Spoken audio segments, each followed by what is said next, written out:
who is the team to beat? And I've been thinking about this for a while, and I've been wondering to myself, who is the team to beat in the NBA or even in each conference? Because all the teams are doing good, especially the top five teams in each conference are pretty much doing great, and especially in the West. It's a conference that's up for grabs, and honestly, in the beginning of the season, all the way up to the trade deadline, I was not saying that, but now I kind of think it is a conference that's up for grabs, and I think it's anybody's game. I think anybody in the West can make it to the finals out of the top five, and including the Warriors. And I know a lot of people don't have the Warriors in playoff contention in terms of for a championship, but I do, and I actually think that Jimmy Butler really elevates his team, especially in the playoffs. And we've seen them play in the playoffs without Jimmy Butler, and we've seen Jimmy Butler play in the playoffs without them. And now you put them together, and I feel like this is actually a match made in heaven. And I think a lot of people are underestimating how much of a threat the Warriors are with Jimmy Butler. And the reason why I even asked that question and I present this video is because I'm really sitting here thinking to myself after watching yesterday's games, the Thunder have a 51 and 10 or 51 and 11 record now.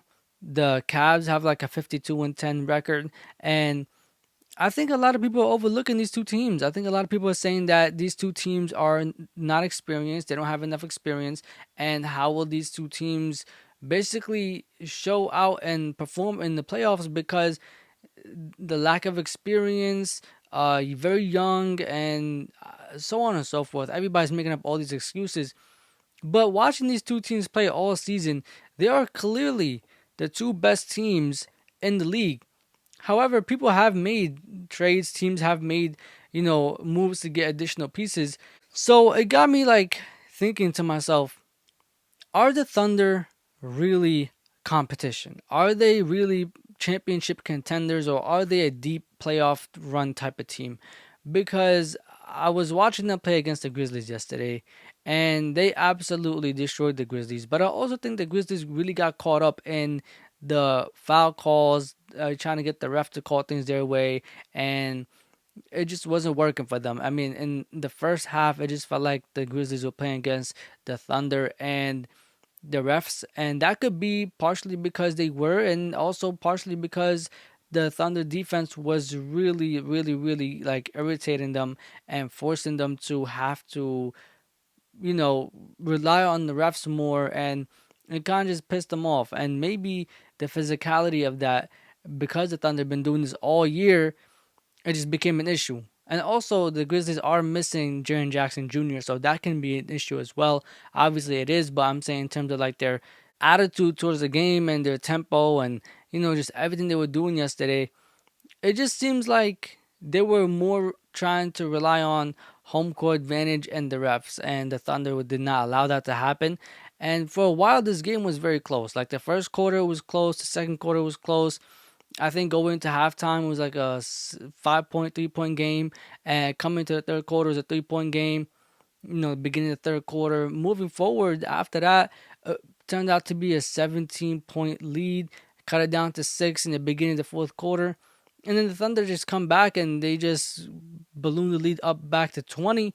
And after that, it was over. Like, there was no comeback for the Grizzlies. And it's really hard to come back against a team that's like the number one defensive team in everything. They don't allow transition points. They don't allow points in the paint. They don't allow points from three.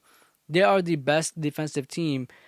And they allowed the least amount of points from those three spots I just told you, which in today's game, those are the main three parts of the court where people are scoring. They're the main three scoring styles. And the only way I guess you could come back is if you have a mid-range shooter. And unfortunately, a lot of teams these days don't have a mid-range shooter. And even if they did, I'm pretty sure the Thunder will still make it a problem. And how often are you even going to get that? I don't think the mid-range shot can win you a game if you take it all game long. I think it would take a lot for you to try to win a game with a mid-range shot. And I don't know how much that would open up anymore from the rest of the court. I just don't think today's NBA really depends on the mid-range shot at all. Like, some guys still take it, but they'll take it every now and then. I don't think people really care enough about it, which kind of sad, but it is what it is. And this game really got me thinking, like, okay, ShaiGilgeous-Alexander looks very nice, right? He had 41 points. He's a league's leading scorer. He plays defense and offense. He plays both sides of the court, so he's not in no sense of the game, no sense of the fashion, or no sense of the word, a liability in both sides of the court. But the issue is, how is this team going to guard Luka Doncic and LeBron? How is this team going to guard the Nuggets, who I'm going to speak about, and their three-headed monster that is now coming alive in Jamal Murray, Russell Westbrook, and Nikola Jokic? How are they going to guard these guys? How are they going to even guard, let's say they do make it to the finals, the Celtics, the Cavs? These two teams are a problem. And even the Bucks are coming alive. And for a while, everybody was sleeping on the Bucks.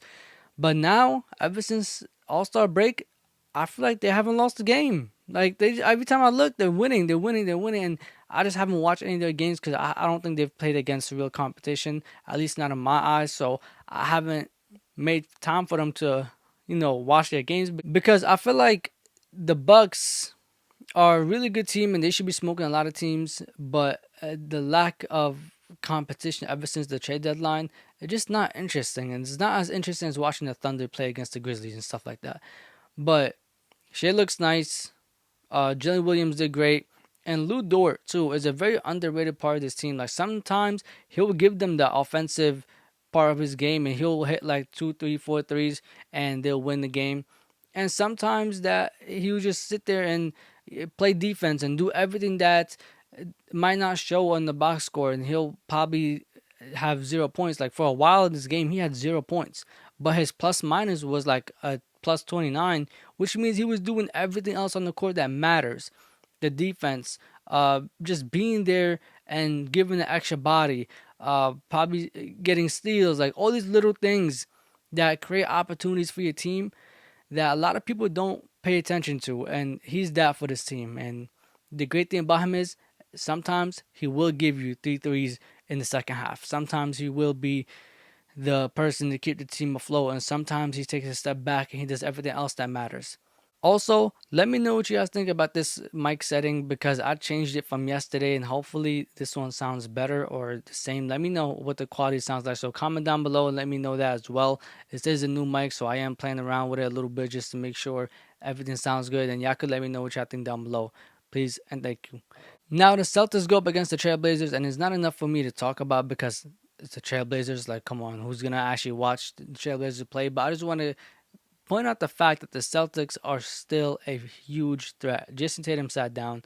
Jaylen Brown had like 18 points. And you had Derek White come out and give you 41 points on 9 threes, 9 of 17 from 3. And then Peyton Pritchard had his career high of 43 points with 10 three-pointers made. Do you understand what type of team this is? That you have a guy coming off the bench giving you 43 points. Even when Jason Tatum is not there, he's still coming off the bench and he's giving you 43 points, hitting 10 threes in the game. Now, I know it's against the Blazers and they're not the best team in the world, but the fact that he did this shows you that the Celtics have so many options to win. They have so many different directions.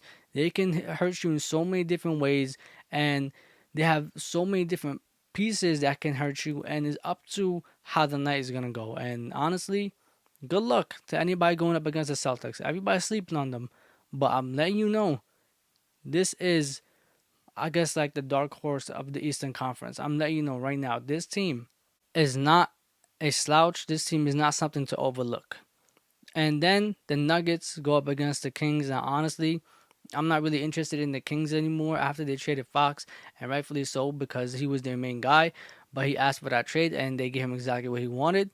And ever since he left, they've been doing good. But the Nuggets are the main thing I want to speak about and focus on because Jokic had like 22 points. Jamal Murray had 24. Russell Westbrook had 25. Russell Westbrook's actually thriving on this Nuggets team as a starter. He's not hurting the team. He's actually playing great.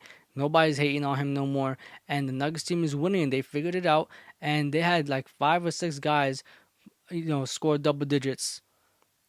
and all five of their starters put up double digits. So this Nuggets team is actually really great, and they're coming alive at the right time.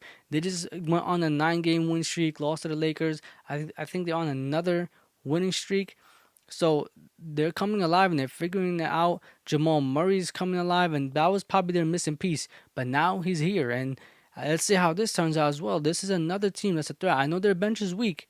All right, their bench is weak, but their starting lineup is so amazing, and they have probably the best playmaker besides the Luka Doncic and LeBron James, offensive threat that the Lakers have in Nikola Jokic, and he can make the bench look decent. He can make them perform and give them some type of useful minutes. So we'll see how that turns out as well.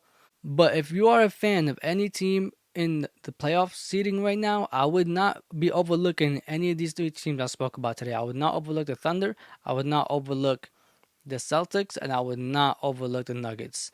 I just don't understand or don't know how much of a threat the Thunder are. I know they're the best team in the West. I know they're great.